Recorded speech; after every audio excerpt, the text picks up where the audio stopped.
Assalamu alaikum wa rahmatullahi wa barakatuh. Welcome to another edition of the Papa D's Cooking Show, brought to you from the train at Fordsburg Square. Today I'm going to prepare for you some kheer. Now again, these are one of those dishes that are a bit difficult.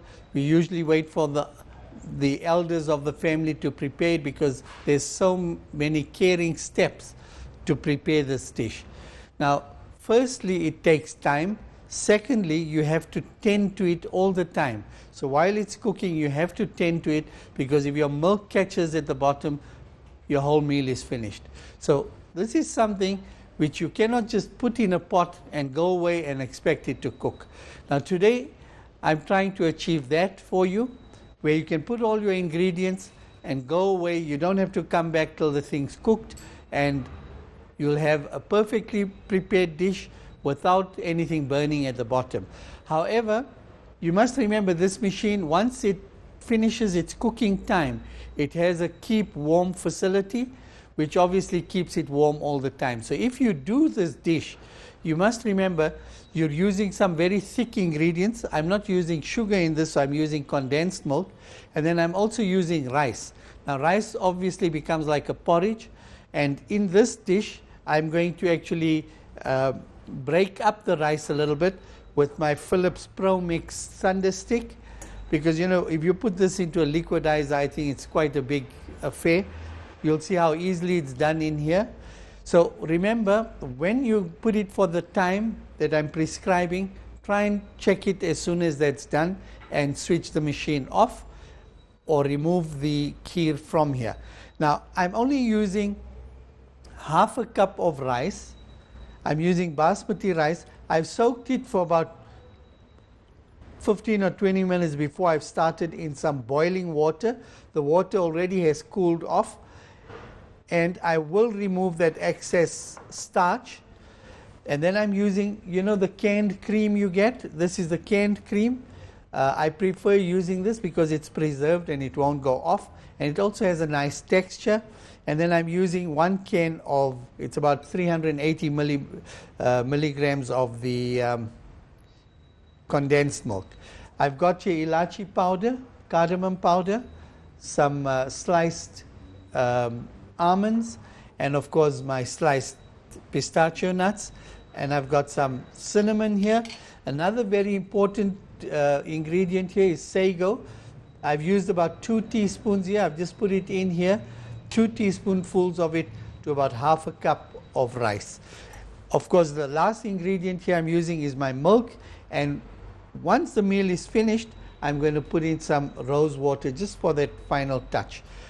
So before we do anything else, let's just crush our rice a bit. I'm not going to break it up completely. I don't want it to be completely smooth as I did with my dals. I just want to break it up a little. So I'm just pulsing it. All of them don't have to be broken up.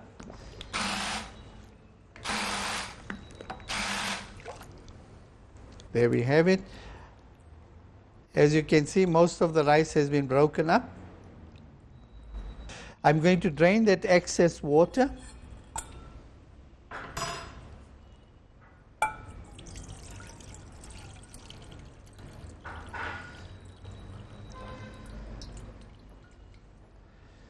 As you can see now, my rice has been crushed.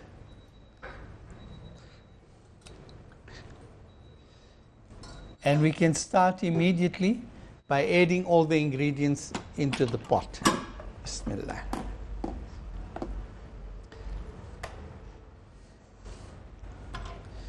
Get all my rice in here.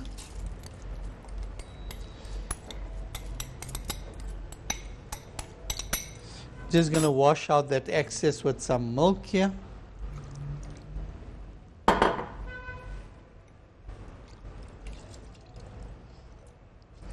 That's done. Add in your sago. And then I'm going to put in my nuts. This is your choice, how much you want to put in. As you can see, I just put a few pinches of that in, and of course your almonds. You could also, once the dish is done, add the pistachio and almonds on top when you're presenting the dish. I like my kheer cold. So once this is cooked, I'm just going to take it out of this pot because this retains heat. I'll remove this from here. If you want to transfer it into another container, that's fine. And then I will leave it to cool. Once it's cooled, I'll then put it into the refrigerator and serve it chilled. Some people like the kheer hot, so perfectly you can serve it from out of here. I'm now going to add in my condensed milk. I'm not using any sugar in this one because there's enough sugar in the condensed milk. So this is going to be a nice, rich, flavory kheer because we've got all the right ingredients here. And to just add that bit of decadence, I'm going to add in the cream.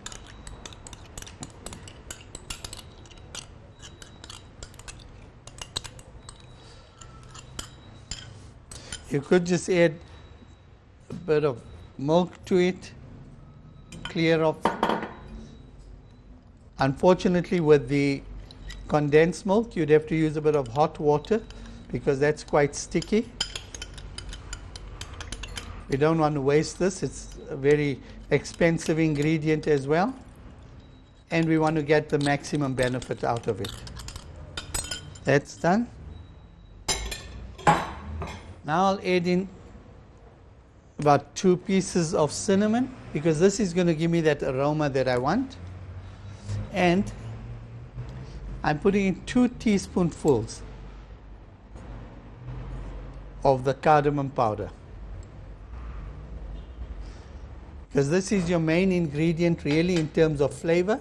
So all my ingredients are in now and I'm just going to give it a bit of a toss around and get all the ingredients together, nicely mixed. You can already get the aromas from the cardamom powder. You must remember we are going to be cooking this under pressure.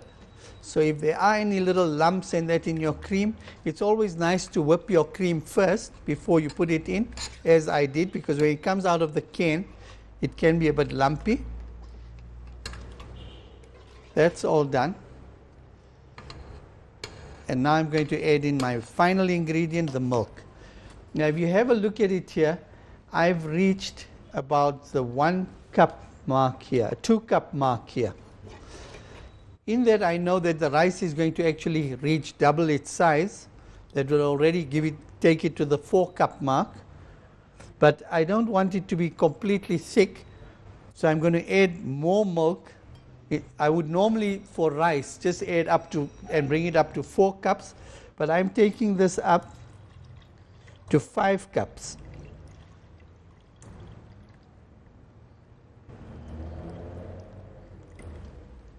The markers are on the inside here. Now, even at 5 cups, it would still be quite thick when I open the pot, but then I can decide what is the desired consistency that I want. And I can obviously add more milk in then. But at least at this point, with so much liquid in it, it shouldn't stick to the bottom. All right, there we are. I'm going to put my lid on, just switch on my machine, and I'm putting it at 12 minutes here. Let's take it to a little past the 12-minute mark, so we about between 14 and 15 minutes. My pressure valve is closed. Always check that the lights are on. It's already heating, which means now I can go and relax and do something else, read up a new recipe, and wait for the kheer to be prepared. All right, so alhamdulillah, this is now ready. My pot has depressurized, and I'm ready to open, and let's see the results of the kheer.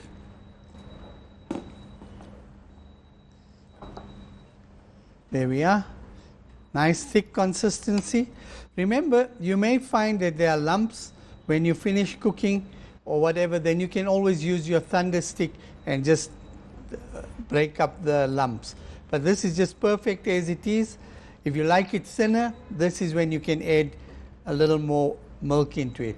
What I will do now is just to finish it off, give it the final bit of flavor.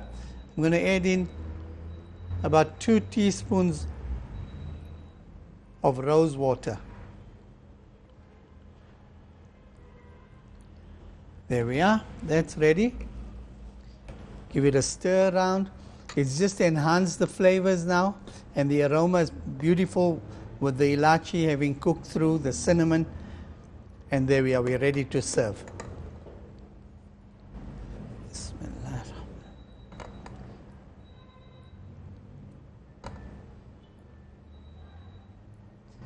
As I mentioned to you, in that this pot continues to cook, even after it's switched off, it goes into the stay warm position. Now with milk, I'm sure you're aware, and especially in that we've used condensed milk and cream, I'm going to garnish this firstly. And as I said, if we've used condensed milk and cream, you need to be especially careful because these could then catch at the bottom of the pan. So there we have it, folks, your kheer in about 15 minutes. Just remember, don't use more than half a cup of rice at a time. You rather cook it twice if you have to, if you need a bigger volume. But I just want to save you the despair when you have the milk coming out of here because you've overfilled it.